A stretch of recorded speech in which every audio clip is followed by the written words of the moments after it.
Hello everyone, welcome to my YouTube channel Educator's Pride. Myself Dr. Savita Khatri.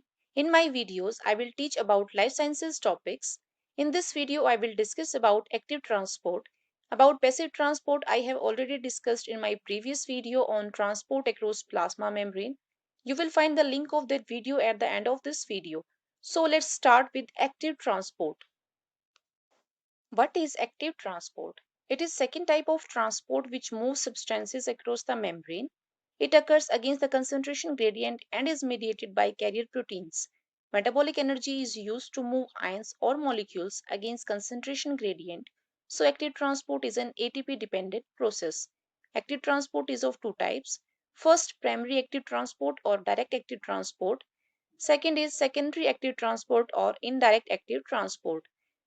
In primary transport, it is also known as direct transport because it is coupled directly to a metabolic source of energy such as ATP hydrolysis, oxidation reduction reaction like electron transport chain of mitochondria and chloroplast. For example, sodium potassium pump, which will be discussed further in this video. In secondary transport, the energy is derived from the stored energy in the form of ionic concentration differences between the two sides of a membrane or by primary active transport. For example, sodium co-transport of glucose, which will be discussed further in this video. Secondary transport is either symport or antiport, depending upon whether the two solutes moves in the same or opposite directions. Now, the transport ATPs. What are transport ATPs? They are ATP powered pump which transport ions and various small molecules against their concentration gradients. There are three major types of ATPases that are associated with membranes and couple ATP hydrolysis for transport across the membrane. First is P-type ATPase, second is V-type ATPase, and third is F-type ATPases. In P-type ATPases, they are simple polypeptide and are phosphorylated during catalysis. For example, sodium potassium ATPase in the plasma membrane of animal cells, hydrogen ATPases in the plasma membrane of fungi and plants, and calcium ion ATPases in sarcoplasmic reticulum. In V-type ATPases, they are found on the membranes within the cells, that is on endomembranes including vacuolar membrane. They are not phosphorylated during catalysis. Third is F-type ATPases, also known as F0 and F1 ATPase.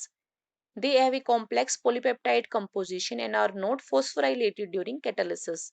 For example, in non-photosynthetic eukaryotes, they are found in the inner membrane of mitochondria. In green plants and algae, there are two F-ATPases, one in mitochondria and other in the thylakoid membrane of chloroplast. In bacteria, they are present in plasma membrane. These ATPases couple the flow of proton to ATP hydrolysis and synthesis. Now, sodium potassium pump. This is an example of p-ATPases. As discussed in previous slide, it is an example of primary active transport. Every animal cell maintains lower sodium concentration and high potassium concentration than is found in its surrounding. This is established and maintained by an active transport system in plasma membrane, which involves the enzymes sodium potassium ATPase coupled with the breakdown of ATP, which is discovered by Jens Q in 1957.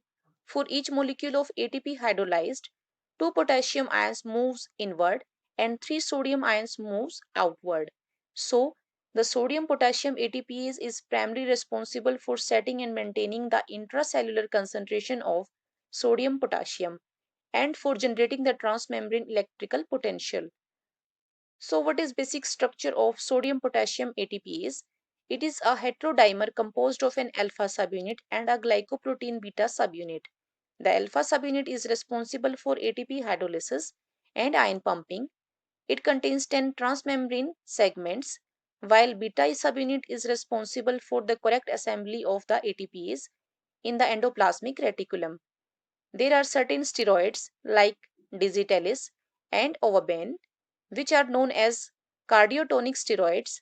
They are potent inhibitor of the sodium potassium pump by inhibiting the dephosphorylation of sodium potassium pump when applied on the extracellular face of the membrane.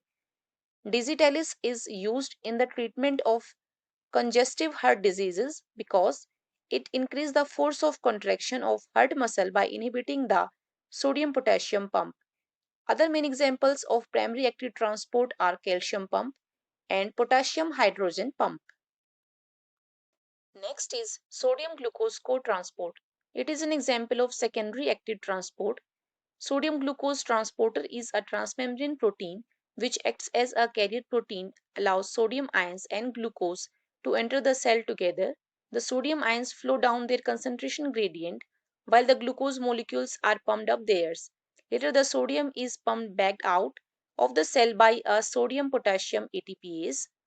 They are found in the intestinal mucosa of the small intestine and the proximal tubule of the nephron.